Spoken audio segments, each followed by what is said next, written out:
할렐루야. 오늘도 참으로 좋은 날입니다. 오늘은 신명기 4장 25절에서 31절 말씀을 통해서 언약을 잊지 아니하시리라라는 제목으로 함께 묵상해 보도록 하겠습니다. 본문 요약은 이렇습니다.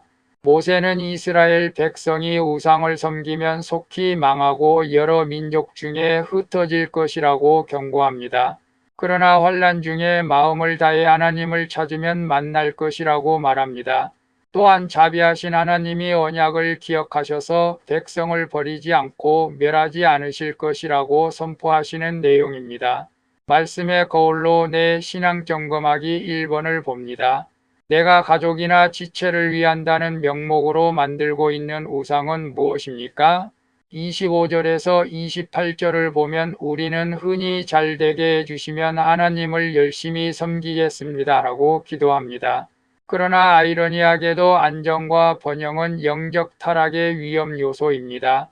잘 먹고 잘 살아 삶이 편안해지면 스스로 부패해지기 쉽습니다.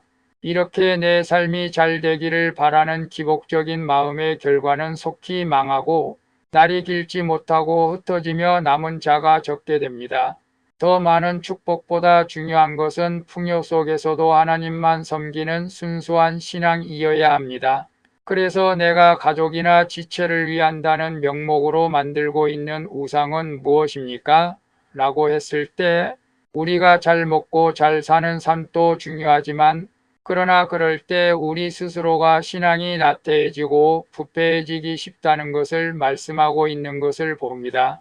그래서 우리는 현실에 만족하며 감사하며 그저 하나님을 섬기는 순수한 신앙인으로 살아가는 것이 중요합니다.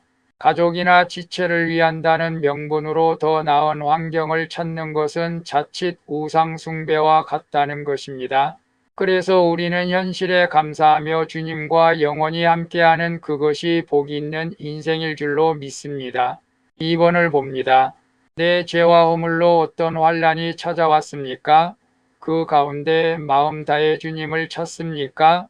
29절에서 30절을 보면 하나님은 심판을 경고하는 동시에 회복의 길을 열어두셨습니다. 비록 우상 숭배로 흩어지고 환난 당할지라도 그 자리에 마음과 뜻을 다해 하나님을 찾으면 만나주겠다고 약속하셨습니다. 내 죄와 허물로 찾아온 환난이 당장은 뼈아픈 징계처럼 보입니다. 그러나 그것은 나를 외면하지 않으시는 하나님의 다함없는 사랑의 증거입니다. 그러므로 환난은 나를 망하게 하는 도구가 아니라 하나님 앞으로 다시금 나아가게 해주는 회복의 매개체가 될 줄로 믿습니다. 그래서 내 죄와 허물로 어떤 환난이 찾아왔습니까? 그 가운데 마음 다해 주님을 찾습니까? 라고 했을 때 오늘 이스라엘 백성들이 우상 숭배를 할 때 그들에게 환난을 주시는 것을 봅니다. 그러나 그 환난은 주께로 돌아오라는 사인입니다. 우리도 내 죄와 허물로 찾아오는 환난이 당장은 뼈아픈 징계처럼 보입니다. 그러나 아직도 나를 외면하지 않으시는 하나님의 다함없는 사랑의 증거라는 것을 우리는 알아야 됩니다. 과거에 저도 내 죄와 허물 때문에 엄청난 어려움과 괴로움을 당했습니다. 그러나 그것 때문에 저는 더 주님 앞에 가까이 나아갈 수가 있었던 것입니다. 오늘 큐티하시는 여러분, 견디기 힘든 환난이 찾아왔습니까? 어려움이 왔습니까? 그럼에도 불구하고 하나님 앞으로 다시금 나아갈 수 있는 기회인 줄로 믿고 낙심하지 마시고 내 죄와 허물로 인한 환난이다라고 생각하고 더 주님을 앞에 엎드릴 수 있기를 바랍니다. 그럴 때 그 환난은 사라지게 될 줄로 믿습니다. 3번을 봅니다. 내 연약함에도 불구하고 끝까지 나를 버리지 않으시는 하나님의 자비하심을 신뢰합니까?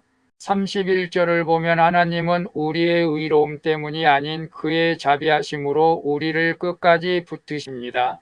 출애굽 과정에서 이스라엘은 수없이 언약을 어기고 우상에게 마음을 빼앗겼지만 하나님은 조상들에게 맹세하신 언약을 잊지 않고 끝내 그들을 약속의 땅으로 인도하셨습니다. 이처럼 주님은 내가 죄 중에 있을 때 징계하실지언 즉 완전히 멸하지 않고 회개할 기회를 주십니다. 진로 중에라도 긍휼을 잊지 않으시는 주님의 사랑이 나를 살게 한 것입니다.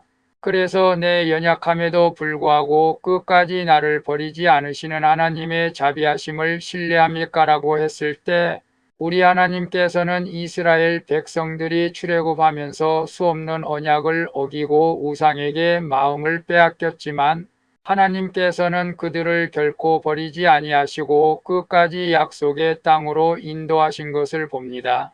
우리도 똑같습니다. 우리도 여전히 죄악 가운데 살아갑니다. 그럼에도 주님은 우리를 버리지 않으십니다. 오늘 우리가 죄 중에 있을 때 징계하실지언정 완전히 우리를 멸하지 않으시는 하나님이신 것을 기억해야 됩니다. 그래서 내 연약함에도 불구하고 끝까지 나를 버리지 않으시는 하나님의 자비하심을 신뢰하며 낙심하지 마시고 늘 깨어있는 우리 모두가 되어지기를 바랍니다. 기도하겠습니다. 주님, 안락함 속에서 스스로 부패하지 않도록 늘 깨어 회개하며 주님만 섬기게 해 주시옵소서. 그리고 제 잘못으로 당하는 환난이 주님을 만날 기회임을 깨닫고 간절히 주를 찾게 해 주시옵소서. 또한 언약을 잊지 않으시는 주님의 자비하심을 의지하여 오늘도 거룩의 길을 걷게 해 주시옵소서. 나의 삶을 지켜주시는 예수 그리스도의 이름으로 기도합니다. 아멘. 오늘도 수고하셨습니다. 사랑합니다. 축복합니다. 샬롬.